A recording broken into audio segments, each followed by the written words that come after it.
Os militares da Venezuela mortos durante a operação conduzida pelos Estados Unidos para capturar Nicolás Maduro foram enterrados esta quinta-feira em Caracas com honras militares. A cerimônia fúnebre contou com a presença das Forças Armadas e familiares das vítimas num ambiente marcado por forte carga simbólica e política. De acordo com o Ministério do Interior da Venezuela, pelo menos 100 pessoas morreram durante a operação militar norte-americana entre civis e militares. Deste número, 24 eram membros das Forças Armadas da Venezuela, que agora receberam homenagens oficiais do Estado. Na quarta-feira, os apoiantes de Nicolás Maduro saíram às ruas da capital da Venezuela em marcha, exigindo a libertação do líder deposto, atualmente sob custódia das autoridades norte-americanas. Os manifestantes acusaram os Estados Unidos da América de violarem a soberania da Venezuela e classificam a operação como uma agressão externa. Nicolás Maduro, que não é reconhecido como presidente da Venezuela pela maioria dos países ocidentais, foi capturado pelas forças militares dos Estados Unidos da América e levado para território norte-americano. Segundo as autoridades dos Estados Unidos, Maduro enfrenta acusações relacionadas com o tráfico de drogas. A mulher do ex-presidente também terá sido detida durante a operação. O caso está a provocar fortes reações internas e internacionais, aumentando a tensão política na Venezuela e relançando o debate sobre legitimidade, soberania e intervenção externa na região.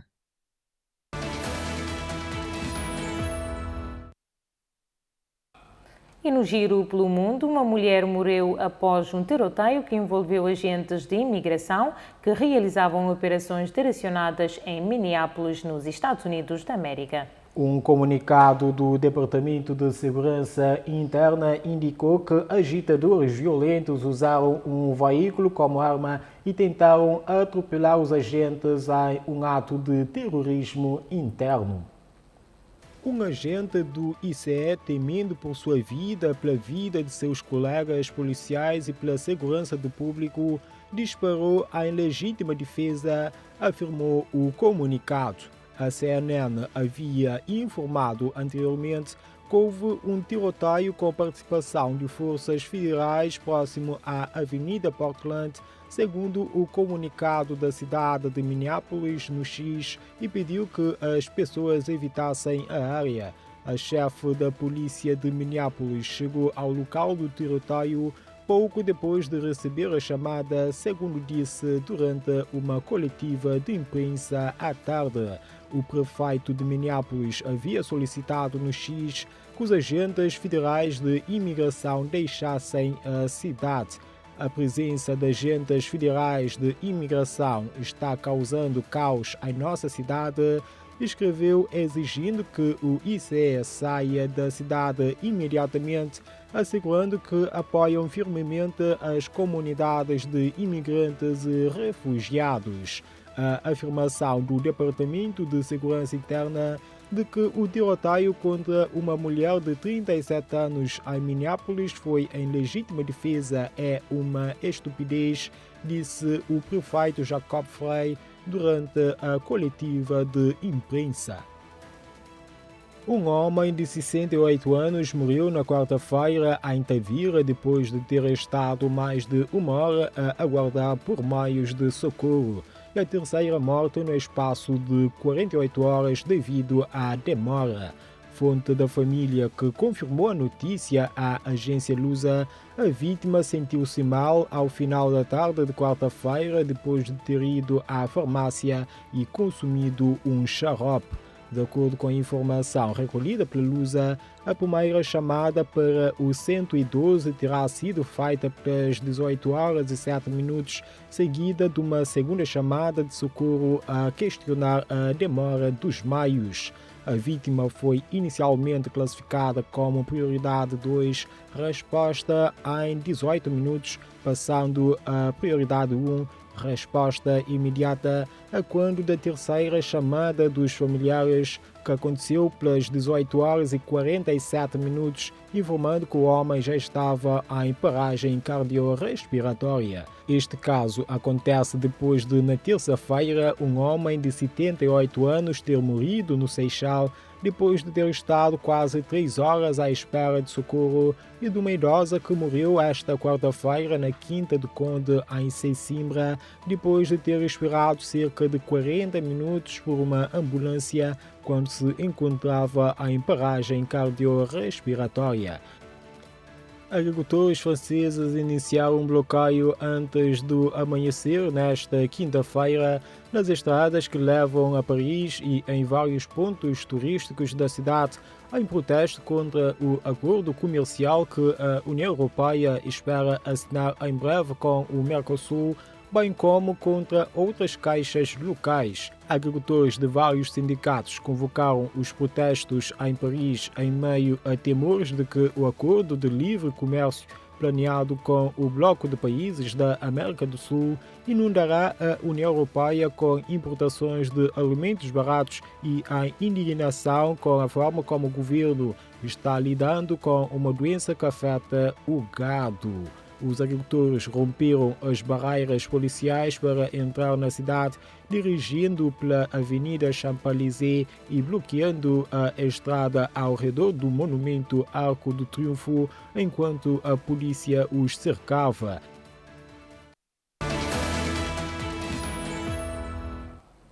A morte de um jovem em Bissau, alegadamente às mãos de militares, está a provocar uma forte onda de indignação na Guiné-Bissau. Protestos foram travados pela polícia e o Ministério Público avança agora com acusações de homicídio contra 2 soldados.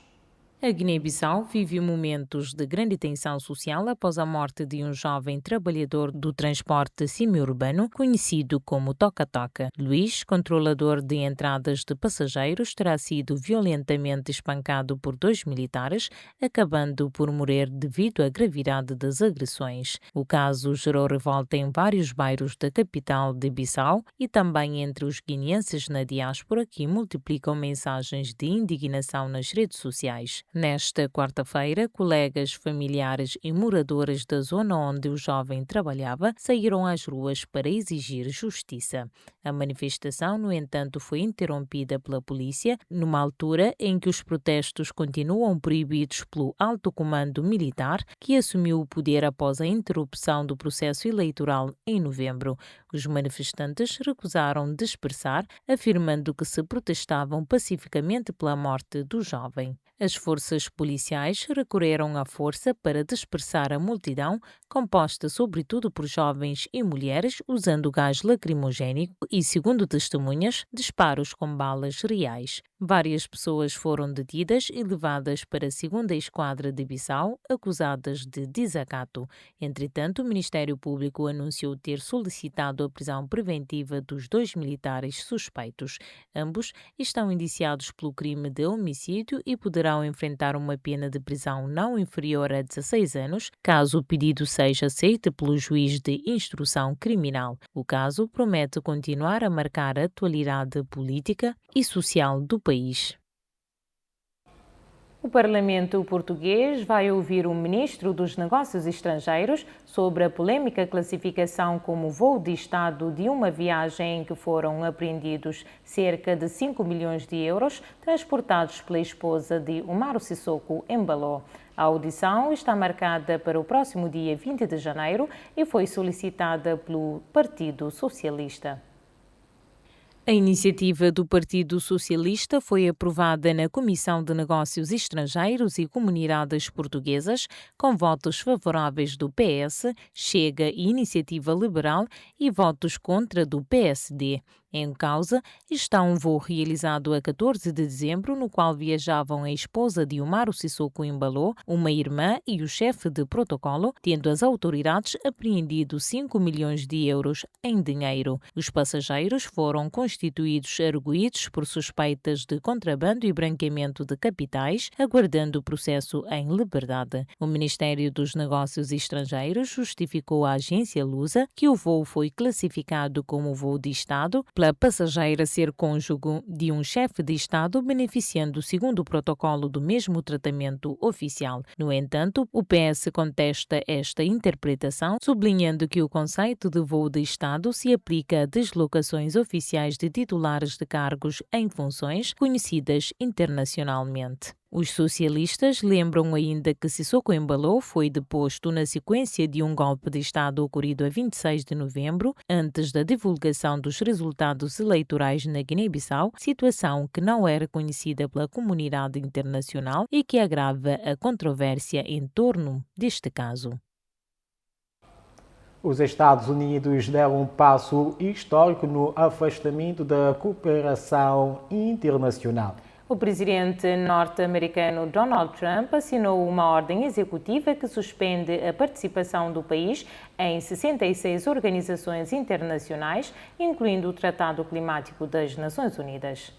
Entre as entidades afetadas estão agências, comissões e painéis da ONU ligados ao clima, ao trabalho, à migração e a outras áreas consideradas pela administração norte-americana como promotoras de agendas contrárias aos interesses nacionais. O secretário de Estado Marco Rubio justificou a medida, afirmando que essas instituições são redundantes, mal geridas e uma ameaça à soberania dos Estados Unidos da América. Com esta decisão, Washington abandona a Convenção Quadro das Nações Unidas sobre Alterações Climáticas, base de Acordo de Paris, tornando-se o único país fora do quadro climático global. Donald Trump, que tem negado repetidamente a gravidade das alterações climáticas, já tinha retirado os Estados Unidos do Acordo de Paris no início do seu novo mandato. A medida gerou fortes críticas. Gina McCord, ex-conselheira climática da Casa Branca, classificou a decisão como míope e embaraçosa, alertando para a perda de influência dos Estados Unidos da América em investimentos e políticas globais. Especialistas avisam ainda que a saída norte-americana pode incentivar outros países a adiarem compromissos climáticos. Além do setor ambiental, os Estados Unidos da América também abandonaram organizações ligadas à saúde reprodutiva, educação, energia e direitos humanos, reforçando uma política externa marcada pelo afastamento das estruturas multilaterais e pelo financiamento seletivo da ONU. A decisão representa o maior recuo dos Estados Unidos da América no multilateralismo em tempos modernos.